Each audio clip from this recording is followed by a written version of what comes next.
Chapter 11, The Bribe. If Creature could escape a lake full of inferi, Harry was confident that the capture of Mundungus would take a few hours at most, and they prowled the house all morning in a state of high anticipation. However, Creature did not return that morning or even that afternoon. By nightfall, Harry felt discouraged and anxious, and a supper composed largely of moldy bread, upon which Hermione had tried a variety of unsuccessful transfigurations, did nothing to help. Creature did not return the following day, nor the day after that. However, 2 cloaked men had appeared in the square outside number 12, and they remained there into the night, gazing in the direction of the house that they could not see. "Death Eaters for sure," said Ron, as he, Harry, and Hermione watched from the drawing room windows. "Reckon they know we're in here?" "I don't think so," said Hermione, though she looked frightened. "Or they'd have sent Snape in after us, wouldn't they?" "Do you reckon he's been in here and had his tongue tied by Moody's curse?" asked Ron. "Yes," said Hermione. "Otherwise, he'd have been able to tell that lot how to get in, wouldn't he? But they're probably watching to see whether we turn up. They know that Harry owns the house, after all." "How do they?" began Harry. "Wizarding wills are examined by the ministry, remember? They know Sirius left in the place." The presence of the Death Eaters outside increased the ominous mood inside number 12. They had not heard a word from anyone beyond Grimmauld Place as Mr. Weasley's Patronus, and the strain was starting to tell. Restless and irritable, Ron had developed an annoying habit of playing with a deluminator in his pocket. This particularly infuriated Hermione, who was whiling away the wait for Creature by studying the Tales of Beedle the Bard, and did not appreciate the way the lights kept flashing on and off. "Will you stop it?" she cried on the 3rd evening of Creature's absence, as all light was sucked from the drawing room yet again. Sorry, said Ron, clicking the deluminator and restoring the lights. I don't know I'm doing it. "Well, can't you find something useful to occupy yourself? What, like reading kids' stories? Dumbledore left me this book, Ron, and he left me the deluminator. Maybe I'm supposed to use it." Unable to stand the bickering, Harry slipped out of the room unnoticed by either of them. He headed downstairs toward the kitchen, which he kept visiting because he was sure that was where Creature was most likely to reappear. Halfway down the flight of stairs into the hall, however, he heard a tap at the front door, the metallic clicks, and the grinding of the chain. Every nerve in his body seemed to tauten. He pulled out his wand, moved into the shadows beside the decapitated elf heads, and waited. The door opened. He saw a glimpse of the lamplit square outside, and a cloaked figure edged into the hall and closed the door behind it. The intruder took a step forward, and Moody's voice asked, "Severus Snape?" Then the dust figure rose to the end of the hall and rushed him, raising its dead hand. "It was not I who killed you, Albus," said a quiet voice. The jinx broke. The dust figure exploded again, and it was impossible to make out the newcomer through the dense gray cloud it left behind. Harry pointed his wand into the middle of it. "Don't move!" He had forgotten the portrait of Mrs. Black. At the sound of his yell, the curtains hiding her flew open, and she began to scream, "Mudbloods and filth dishonoring my house!" Ron and Hermione came crashing down the stairs behind Harry, wands pointing, like his, at the unknown man now standing with his arms raised in the hall below. "Hold your fire! It's me, Remus!" "Oh, thank goodness," said Hermione weakly, pointing her wand at Mrs. Black instead. With a bang, the curtains swished shut again and silence fell. Ron too lowered his wand, but Harry did not. "Show yourself," he called back. Lupin moved forward into the lamplight, hands still held high in a gesture of surrender. "I am Remus John Lupin, werewolf, sometimes known as Moony, one of the 4 creators of the Marauders map, married to Nymphadora, usually known as Tonks, and I taught you how to produce a Patronus, Harry, which takes the form of a stag." Oh, all right," said Harry, lowering his wand, "but I had to check, didn't I? Speaking as your ex-defense against the dark arts teacher, I quite agree that you had a check. Ron, Hermione, you shouldn't be quite so quick to lower your defenses. They ran down the stairs toward him. Wrapped in a thick black traveling cloak, he looked exhausted, but pleased to see them. No sign of Severus, then? He asked. No, said Harry. What's going on? Is everyone okay? Yes, said Lupin. But we're all being watched. There are a couple of Death Eaters in the square outside. We know. I had to apparate very precisely onto the top step outside the front door to be sure that they would not see me. They can't know you're in here, or I'm sure they have more people out there. They're sticking out everywhere that's got any connection with you, Harry. Let's go downstairs. There's a lot to tell you, and I want to know what happened after you left the burrow. They descended into the kitchen, where Hermione pointed her wand at the grate. A fire sprang up instantly. It gave the illusion of coziness to the stark stone walls and glistened off the long wooden table. Lupin pulled a few butterbeers from beneath his traveling cloak, and they sat down. I'd have been here 3 days ago, but I need to shake off this Death Eater tailing me, said Lupin. So, you came straight here after the wedding? No, said Harry. Only after we ran into a couple of Death Eaters in a cafe on Tottenham Court Road. Lupin slobbed most of his butterbeer down his front. What? They explained what had happened. When they had finished, Lupin looked aghast. But how did they find you so quickly? It's impossible to track anyone who apparates unless you grab hold of them as they disappear. And it doesn't seem likely they were just strolling down Tottenham Court Road at the time, does it? Said Harry. We wondered, said Hermione tentatively, whether Harry could still have a trace on him. Impossible, said Lupin. Ron looked smug, and Harry felt hugely relieved. Apart from anything else, they know for sure Harry was here if he still had a trace on him, wouldn't they? But I can't see how they could have tracked you to Tottenham Court Road. That's worrying, really worrying. He looked disturbed, but as far as Harry was concerned, that question could wait. Tell us what happened after we left. We haven't heard a thing since Ron's dad told us the family were safe. Well, Kingsley saved us, said Lupin. Thanks to his warning, most of the wedding guests were able to disapparate before they arrived. Were they Death Eaters or Ministry people? Interjected Hermione. A mixture, but to all intents and purposes, they're the same thing now, said Lupin. There were about a dozen of them, but they didn't know you were there, Harry. Arthur heard a rumor that they tried to torture your whereabouts out of Scringer before they killed him. If it's true, he didn't give you away. Harry looked at Ron and Hermione. Their expressions reflected the mingled shock and gratitude he felt.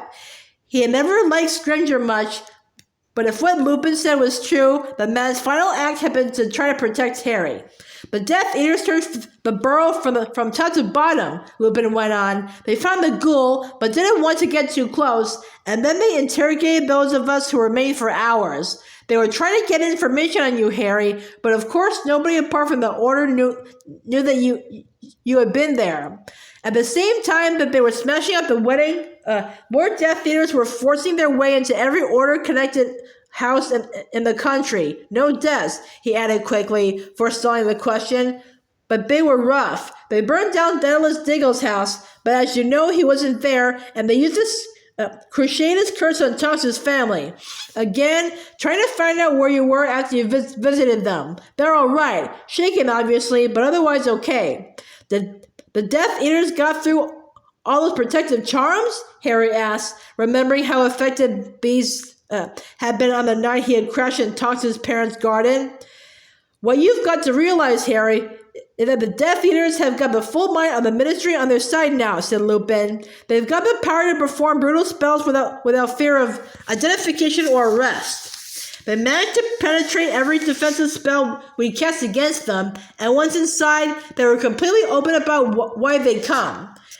And are they bothering to give an excuse for torturing Harry's whereabouts other people? Asked Hermione, and edged to her voice. Well, said Lupin. He hesitated, then pulled out a folded copy of the Daily Prophet. Here, he said, pushing it across the table to Harry. You'll know sooner or later anyway. That's their pretext for going after you.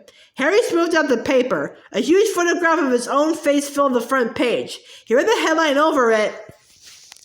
Wanted for questioning about the death of Albus Dumbledore.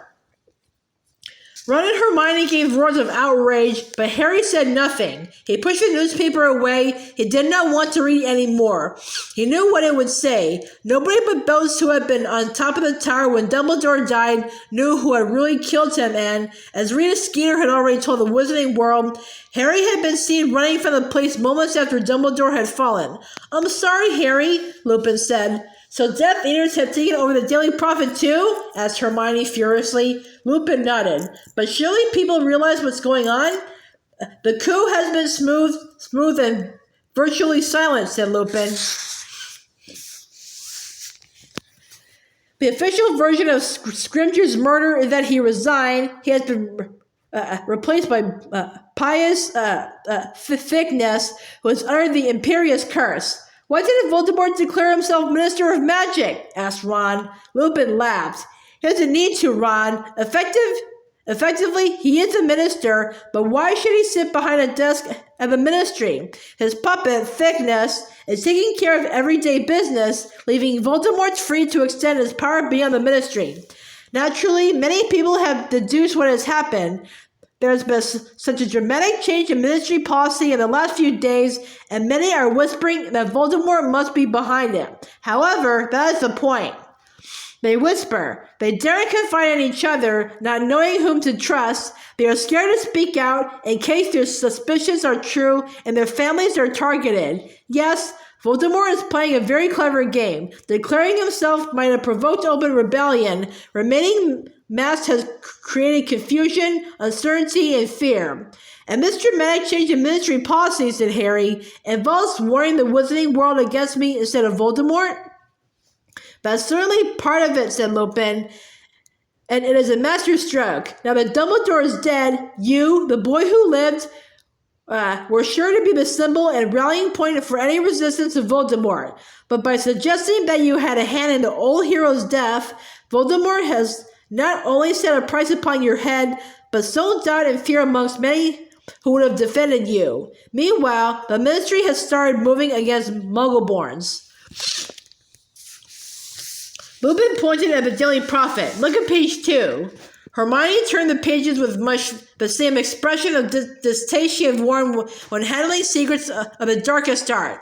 "Muggleborn Register," she read aloud. "The Ministry of Magic is undertaking a survey of so-called Muggleborns, the better to understand how they came to possess magical secrets. Recent research undertaken by the Department of Mysteries reveals that magic can only be passed from person to person when wizards reproduce. When no proven wizarding ancestry exists, therefore, the so-called Muggleborn is likely to have obtained magical power by theft or force. The Ministry is determined to root out such usurpers of magical power, and to this end has issued an invitation to every so-called Muggleborn to present themselves for interview by the newly appointed Muggleborn Registration Commission." "People won't let this happen," said Ron. "It is happening, Ron," said Lupin. "Muggleborns are being rounded up as we speak. But how are they supposed to have stolen magic?" said Ron. "It's mental. If you could steal magic, there wouldn't be any squibs, would there?" "I know," said Lupin. "Nevertheless, unless you can prove that you have at least one close wizarding relatives, you are now deemed to have obtained your magical power illegally and must suffer the punishment." Ron glanced at Hermione, then said, "What if purebloods and half-bloods were Muggleborns part of their family? I'll tell everyone Hermione's my cousin."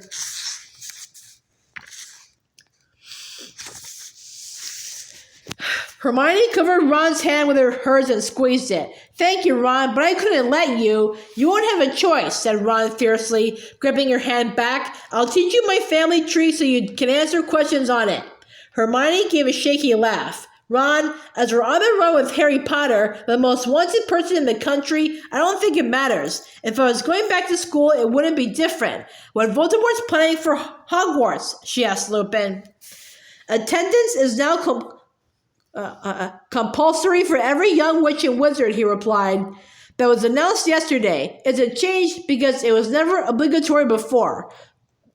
Of course, nearly every witch and wizard in Britain has been educated at Hogwarts, but their parents have the right to teach them at home or send them abroad if they prefer. This way, Voldemort will have the whole wizarding population under his eye from a young age.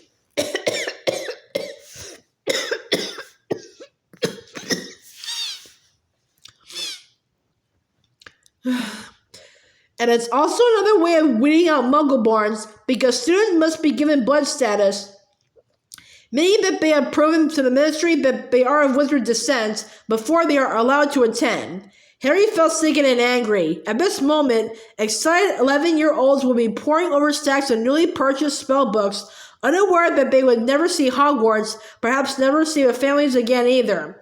It's, he muttered, struggling to find words that did justice to the horror of his thoughts, but Lupin said quietly, I know. Lupin hesitated. I'll understand if you can't confirm this, Harry, but the Order is under the impression that Dumbledore left you a mission. He did, Harry replied, and Ron and Hermione are in on it, and they're coming with me. Can you confide in me what the mission is? Harry looked into the prematurely lined face, framed in thick but graying hair, and wished that he could return a different answer. I can't, Remus. I'm sorry. If Dumbledore didn't tell you, I don't think I can. I thought you'd say that, said Lupin, looking disappointed, but I might still be of some use to you. You know what I am and what I can do. I could come with you to provide protection. There would be no need to tell me exactly what you were up to. Harry hesitated. It was a very tempting offer, though how they would be able to keep the mission secret from Lupin if he were with them all the time he could not imagine. Hermione, however, looked puzzled. But what about Tonks? She asked. What about her? Said Lupin. Well, said Hermione, frowning, you're married. How does she feel about you going away with us? Tonks will be perfectly safe, said Lupin. She'll be at her parents' house. There was something strange in Lupin's tone. It was almost cold. There was also something odd in the idea of Tonks remaining hidden at her parents' house. She was, after all, a member of the Order and, as far as Harry knew, was likely to want to be in the thick of the action.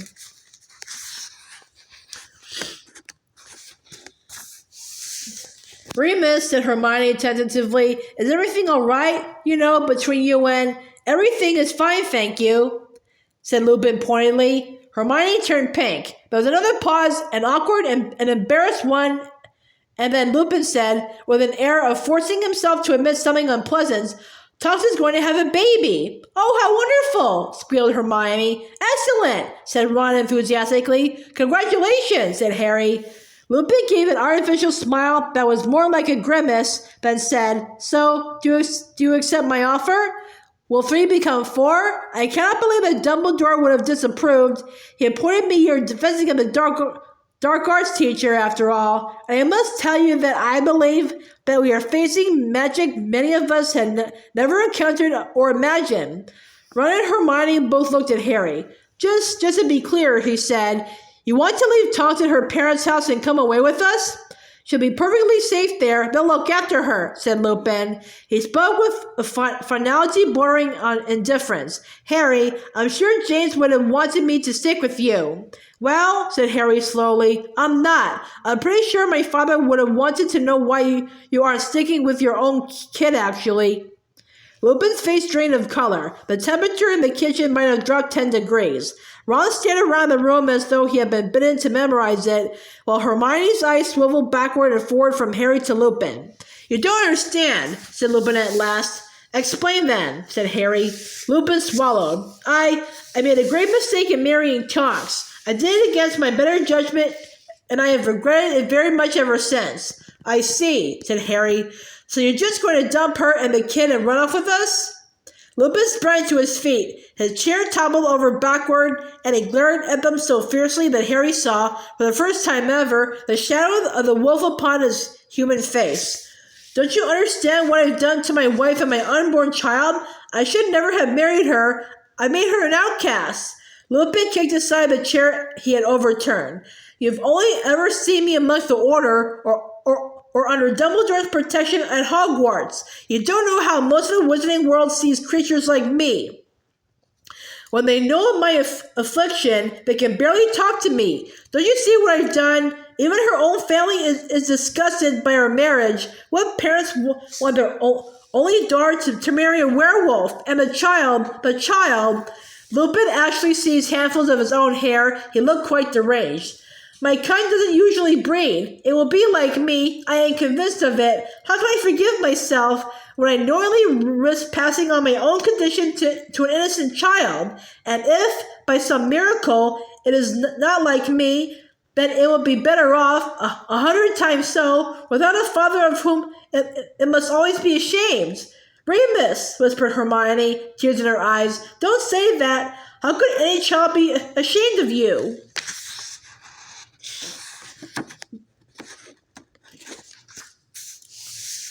Oh, I don't know, Hermione, said Harry. I'd be pretty ashamed of him. Harry did not know where his rage was coming from, but it had propelled him to his feet too. Lupin looked as though Harry had hit him. If the new regime thinks Muggleborns are bad, Harry said, what will they do to a half-werewolf whose father's in the Order? My father died trying to protect my mother and me, and you reckon he'd tell you to abandon your kid to go on an adventure with us? How dare you, said Lupin. This is not about a desire for danger or personal glory. How dare you suggest such a... I think you're feeling a bit of a daredevil, Harry said. You fancy stepping into Sirius's shoes? Harry, no! Hermione begged him, but he continued to glare into Lupin's livid face. I never had believed this, Harry said. The man who taught me to fight Dementors, a coward. Lupin drew his wand so fast that Harry had barely reached for his own. There was a loud bang, and he felt himself flying backward as if punched. As he slammed into the kitchen wall and slid to the floor, he glimpsed the tail of Lupin's cloak disappearing around the door. Remus, come back! Hermione cried, but Lupin did not respond. A moment later, they heard the front door slam. Harry! Wailed Hermione. How could you? It was easy, said Harry. He stood up. He could feel a lump swelling where his head had hit the wall. He was still so full of anger he was shaking. Don't look at me like that, he snapped at Hermione. Don't you start on her, snarled Ron. No, we mustn't fight, said Hermione, launching herself between them. You shouldn't have said that stuff to Lupin, Ron told Harry. He had it coming to him, said Harry. Broken images were racing each other through his mind. Sirius falling through the veil, Dumbledore suspended, broken in midair, a flash of green light and his mother's voice begging for mercy. Parents, said Harry, shouldn't leave their kids unless they've got to. Harry, said Hermione, stretching out a consoling hand, but he shrugged it off and walked away, his eyes on the fire Hermione had conjured. He had once spoken to Lupin out of the fireplace, seeking reassurance about James, and Lupin had consoled him. Now Lupin's tortured white face seemed to swim in the air before him. He felt a sickening surge of remorse. Neither Ron nor Hermione spoke, but Harry felt sure that they were looking at each other behind his back, communicating silently. He turned around and caught them turning hurriedly away from each other. I know I shouldn't have called him a coward. No, you shouldn't, said Ron at once, but he's acting like one. All the same, said Hermione. I know, said Harry, but if it makes him go back to Tonks, it'll be worth it, won't it? He could not keep the plea out of his voice. Hermione looked sympathetic, Ron uncertain. Harry looked down at his feet, thinking of his father. Would James have backed Harry in what he had said to Lupin, or would he have been angry at how his son had treated his old friend? The silent kitchen seemed to hum with the shock of the recent scene, and with Ron and Hermione spoke unspoken reproaches. The daily prophet Lupin had brought was still lying on the table, Harry's own face staring up the ceiling from the front page. He walked over to it and sat down, opened the paper at random, and pretended to read. He could not take in the words. His mind was still too full of the encounter with Lupin. He was sure that Ron and Hermione had resumed their silent communications on the other side of the prophet. He turned the page loudly, and Dumbledore's name leapt out at him. It was a moment or two before he took in the meaning of the photograph, which showed a family group. Beneath the photograph were the words, "The Dumbledore family, left to right. Albus, Percival, holding newborn Ariana, Kendra, and Aberforth. His attention caught. Harry examined the picture more carefully. Dumbledore's father, Percival, was a good-looking man with eyes that seemed to twinkle even in this faded old photograph. The baby, Ariana, was little longer than a loaf of bread and no more distinctive-looking. The mother, Kendra, had jet black hair pulled into a high bun. Her face had carved quality about it.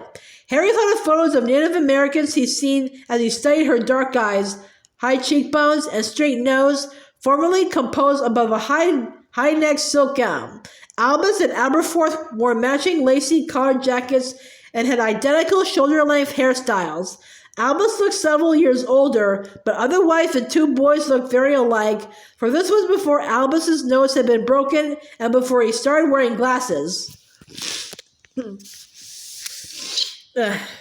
The family looked quite happy and normal, smiling serenely up out of the newspaper. Baby Ariana's arm waved vaguely out of her shawl. Harry looked above the picture and saw the headline, Exclusive Extract from the Upcoming Biography of Albus Dumbledore by Rita Skeeter.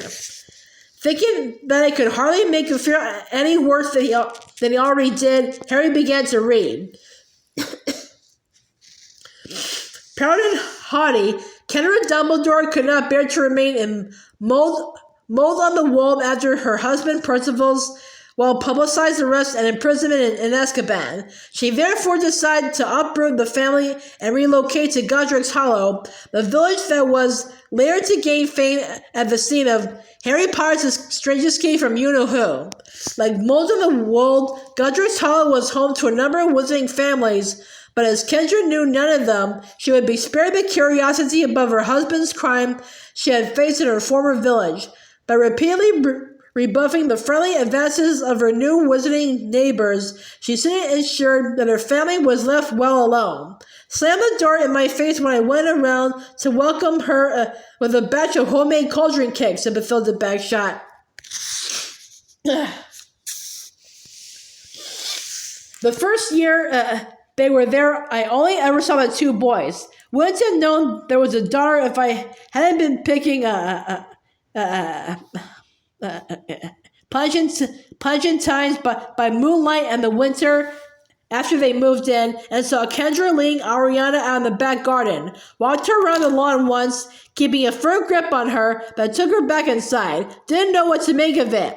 It seemed that Kendra thought the move to Godric's Hollow was the perfect opportunity to hide Ariana once and for all, something she had probably been planning for years. But timing was significant. Ariana was barely 7 years old when she vanished from sight, and 7 is the age by which most experts agree that magic will have revealed itself if present. Nobody now alive remembers Ariana ever demonstrating even the slightest sign of magical ability. It seems clear, therefore, that Kendra made a decision to hide her daughter's existence rather than suffer the shame of admitting that she had produced a squib. Moving away from the friends and neighbors who knew Ariana would, of course, make imprisoning her all the easier. But the tiny number of people who henceforth knew of Ariana's existence could be counted upon to keep a secret, including her two brothers, who deflected awkward questions with the answer their mother had taught them. My sister is too frail for school. Next week, Albus Dumbledore at Hogwarts, the prizes and the pretense. Harry had been wrong. What if what he had read had indeed made him feel worse? He looked back at the photograph of the apparently happy family. Was it true? How could he find out? He wanted to go to Godric's Hollow, even if Bathilda was in no fit state to talk to him. He wanted to visit the place where he and Dumbledore had both lost loved ones. He was in the process of lowering the newspaper to ask Ron and Hermione's opinions when a deafening crack echoed around the kitchen. For the first time in 3 days, Harry had forgotten all about Creature. His immediate thought was that Lupin had burst back into the room, and for a split second, he did not take in the mess of struggling limbs that had appeared out of thin air right beside his chair. He hurried to his feet as Creature disentangled himself and, bowing low to Harry, croaked, "Creature has returned with the thief Mundungus Fletcher, master." Mundungus scrambled up and pulled out his wand. Hermione, however, was too quick for him. Expelliarmus! Mundungus's wand soared into the air, and Hermione caught it. Wild-eyed, Mundungus dived for the stairs. Ron rugby tackled him, and Mundungus hit the stone floor with a muffled crunch. What? He bellowed, writhing in his attempts to free himself from Ron's grip. What have I done? Setting a bleeding out self on me? What are you playing at? What have I done? Let me go, or... You're not in much of a position to make threats, said Harry. He threw aside the newspaper, crossed the kitchen in a few strides, and dropped to his knees beside Mundungus, who stopped struggling and looked terrified. Ron got up, panting, and watched as Harry pointed his wand deliberately at Mundungus's nose. Mundungus sank a stale sweat and tobacco smoke. His hair was matted and his robe stained. Creature apologizes for the delay in bringing the thief, Master, croaked the elf. Fletcher knows how to avoid capture, has many hidey holes and accomplices. Nevertheless, Creature cornered the thief in the end. You've done really well, Creature, said Harry, and the elf bowed low. Right, we've got a few questions for you, Harry told Mundungus, who shouted at once. I panicked, okay? I never wanted to come along, no offense, mate, but I never volunteered to die for you. And that was bleeding you-know-who come flying at me. Anyone who would have got out of there, I said all along I didn't want to do it. For your information, none of the rest of us disapparated, said Hermione. Well, you're a bunch of bleeding heroes then, aren't you? But I never pretended I was up for killing myself. We're not interested in why you ran out of Mad Eye, said Harry, moving his wand a little closer to Mundungus's baggy, bloodshot eyes. We already knew you were an unreliable bit of scum. Well then, why the heck am I being hunted down by ourselves? Or is this about them goblins again? I ain't got none of them left, or you could have them. It's not about the goblins either, although you're getting warmer, said Harry. Shut up and listen. It felt wonderful to have something to do, someone of whom he could demand some small portion of truth. Harry's wand was now so close to the bridge of Mundungus's nose that Mundungus had gone cross-eyed trying to keep it in view. When you cleaned up this house of anything valuable, Harry began, but Mundungus interrupted him again. Sirius never cared about any of the junk. There was the sound of pattering fate, a blaze of shining copper, an echoing clang, and a shriek of agony. Creature had taken a run at Mundungus and hit him over the head with a saucepan. Call him off! He should be locked up, screamed Mundungus, cowering as Creature raised the heavy bottom pan again. Creature, no! Shouted Harry. Creature's thin arms trembled with the weight of the pan still held aloft. Perhaps just one more, Master Harry, for luck? Ron laughed. We need him conscious, Creature, but if he needs persuading, you can do the honors, said Harry. Thank you very much, Master, said Creature with a bow, and he retreated a short distance, his great pale eyes still fixed upon Mundungus with loathing. When you stripped this house of all the valuables you could find, Harry began again, you took a bunch of stuff from the kitchen cupboard. There was a locket there. Harry's mouth was suddenly dry. He could sense Ron and Hermione's tension and excitement too. What did you do with it? Why? Asked Mundungus. Is it valuable? You still got it, cried Hermione. No, he hasn't, said Ron shrewdly. He's wondering whether he should have asked more money for it. More? Said Mundungus. That wouldn't have been effing difficult. Lena gave it away, didn't I? No choice. What do you mean? I was selling in Diagon Alley and she come up to me and asked if I've got a license for trading in magical artifacts. Bleeding Snoop. She was going to find me, but she took a fancy to the locket and told me she'd take it and let me off that time and to think myself lucky. Who was this woman? Asked Harry. I don't know, some ministry hag. Mundungus considered for a moment, brow wrinkled. Little woman, bow on top of her head. He frowned and then added, looked like a toad. Harry dropped his wand. It hit Mundungus on the nose and shot red sparks into his eyebrows, which ignited. Aguamenti! Screamed Hermione, and a jet of water streamed from her wand, engulfing a sputtering and choking Mundungus. Harry looked up and saw his own shock reflected in Ron's and Hermione's faces. The scars on the back of his right hand seemed to be tingling again.